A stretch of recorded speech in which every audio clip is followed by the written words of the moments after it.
We're talking with Andrew McCarthy. The book is Ball of Collusion, the plot to rig an election and destroy a presidency. And Andy, I could keep you here for an hour, but we're gonna keep going and look at a couple different things that I think your book points out that I haven't seen in a lot of other places. Starting with the fact that the hacked DNC emails, while troublesome for Hillary Clinton, were probably the biggest help that this effort to put forward a Trump-Russia collusion theory actually got, because, as you point out, the Steele dossier at that point was already pretty much known to be fabricated, but it also came out roughly at the same time that these DNC emails came out, so it fed well into the narrative. How did that end up fueling this going forward? Yeah, you mentioned before, Greg, the Carter Page and the George Papadopoulos episodes, and the reason that the media and the anti-Trump people had to keep reinventing what the origin of the investigation was because every time they pointed to something, it kind of blew up. So the Carter Page origin story evaporates because it turns out the Steele dossier is completely bogus. And you don't have to take my word for it. Steele himself says it's bogus. He was sued ultimately in Britain for libel. He's been sued in a number of places for libel. But in Britain, he actually had to give some testimony, and he himself characterizes describes the reporting as, raw intelligence, raw data that needed to be investigated by the FBI, and he couldn't verify it. And it's pretty clear that he not only couldn't verify it, but a lot of it is wrong. With that kind of developing, the Carter Page thread to this seemed to melt away, at least in the minds of the media that was peddling this narrative. So then we switched over to the Papadopoulos story, which I call Origination 2.0, and that doesn't hold up either. In fact, that's in many ways it's an even more preposterous story than the Page story. Papadopoulos meets this shady Maltese professor known as Joseph Mifsud, who I think is probably the most interesting figure in this whole narrative, and that's saying something because there's some real winners in this narrative. But Mifsud is interesting. I thought. Jim Comey, the former FBI director, sometime in the last 2 months wrote an op-ed in the Washington Post where he flatly says that Mifsud was a Russian agent. And I think when you look at this, there's no evidence that he was a Russian agent. Mueller never claimed that he was a Russian agent. Nobody has claimed, or certainly no one has proven that he's a Russian agent. And if you parse what Mueller said about Papadopoulos, let's remember now, Papadopoulos was not charged with any kind of a conspiracy with Russia. He was charged with making a false statement about the date of a meeting. I mean, that's how trivial it was. And the judge gave him a 14-day prison sentence. This is like the central figure of the crime of the century.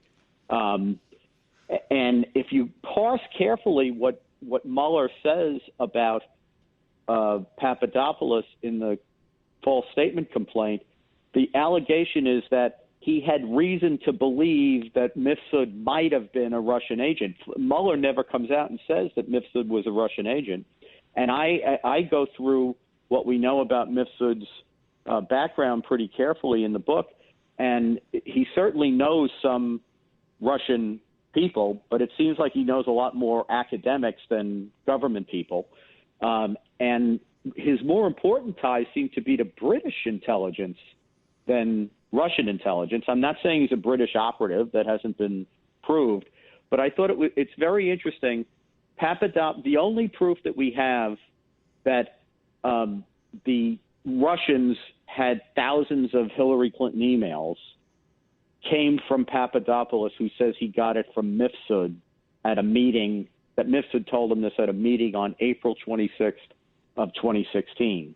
Now, the interesting thing about that is, number one, Papadopoulos is a convicted liar, and somebody who he's truth challenged, as I try to show in the book. He's our only source for this. But even he says the only Hillary emails he was aware of or thought that Mifsud was referring to at the time were Mrs. Clinton's own emails. And that makes sense. They're the only ones that they would have had any reason to know about. The 33,000 emails that she destroyed and bleach-bitted and made sure that nobody could ever recover them again, even though the Bureau was able to put some of them back together again. They had no idea about DNC emails or the Russians having DNC emails. And then there's Mifsud himself, who interestingly gets interviewed a week after Papadopoulos, and he tells the FBI he didn't say anything to Papadopoulos about emails. He doesn't know where Papadopoulos is getting that. And it's true enough to say that Mifsud is a shady character. Why should we believe anything he says? And I think that's a valid criticism. But I would point out that if we learned anything about Bob Mueller's investigation, is that he knew how to make a false statement case when he thought someone had lied to the FBI. Mifsud was never charged. They never arrested him. They let him go after they interviewed him, and they never indicted him for making a false statement, even though he tells a story that's 180 degrees the opposite of what Papadopoulos says. And then on the other side of all this, you have 2 months go by. Papadopoulos tells the story apparently about the emails to this guy Downer, who is the Australian ambassador, except he doesn't use the word emails. He tells Downer that he heard that the Russians had some compromising information about Mrs. Clinton, but he doesn't use the word emails. Downer doesn't say he said emails. Papadopoulos doesn't say he said emails.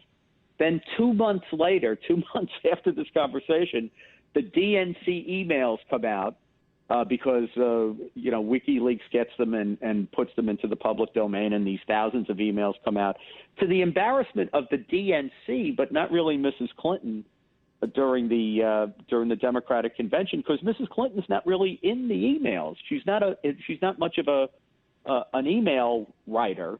And in fact, most of the trouble she got into with respect to her emails was the fact that she had set up this system, not her personal writing of emails. But in any event, what happens then is in July when these DNC emails get leaked to the media, Downer says, "Oh, that must have been what Papadopoulos, who didn't mention emails, was talking about 2 months ago." And then he toodles down to the American embassy in London, which, of course, is a hotbed of Obama/Clinton support, and tells them that he thinks that, Papadopoulos has indicated to him that the Trump campaign is in cahoots with the Kremlin. So it's like it's a story that's got more holes in it than Swiss cheese, but it seems to have been what they rely on for purposes of formally opening the investigation in July of 2016. Andy, I just want to make clear here that anyone who reads this book will learn in short order this is not a love letter to Donald Trump in any way, shape, or form. How much do you think his actions, his impulsiveness, his tweets, his other actions throughout the campaign and since then perhaps contributed to a more legitimate premise in the eyes of the public about what was going on here? Yeah, well, Greg, there wouldn't have been an investigation if it hadn't been for those attributes of the president that you mentioned.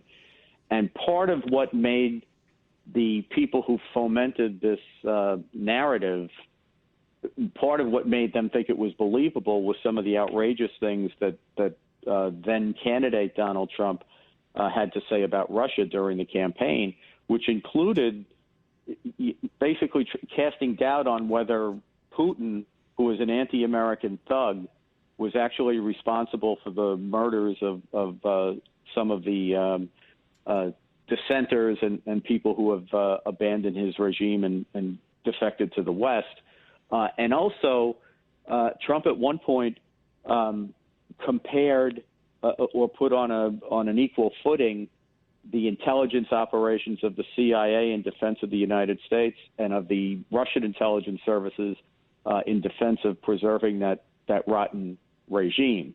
So, he said a lot of really disturbing things about the Russian regime, And I think that made some people amenable to the idea that maybe he did have a corrupt relationship with the Russians. I don't think there was any evidence that he had a corrupt relationship with the Russians, but I do think that because he said outrageous things and because he seemed to have this preternatural interest in having, good Russian-American relations, that got people thinking that, maybe he was just a little too friendly with Russia. As I point out in the book, in fairness to the president, Trump is like the guy who's left without a chair when the music stops, as far as the Washington's love affair with Russia is concerned. I argue in the book that since the Soviet Union fell in the early 1990s, it's been the bipartisan gospel of the Beltway that Russia is a perfectly normal country that we can do business with. We can regard it as a strategic partner. Obama, for 8 years, and he was only the latest president to engage in this kind of thing, but for 8 years, Obama turned a blind eye to virtually everything that Russia did, which got very aggressive during his term. And I think that, Greg, if Mrs. Clinton had won the election, as everybody expected, you would never, ever have heard a word about Russia's interference in the election. That was strictly a political narrative that they used to rationalize why she lost. If she had won, we'd have heard nothing about Russian interference in the election. They knew in real time what Russia was doing when it was interfering in the election.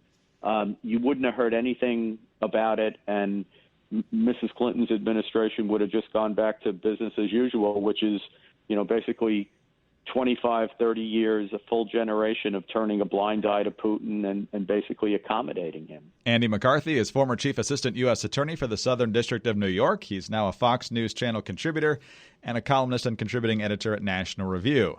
The book is Ball of Collusion, The Plot to Rig an Election and Destroy a Presidency. Check out our final installment on this very same site, where we'll be taking a look at the important questions.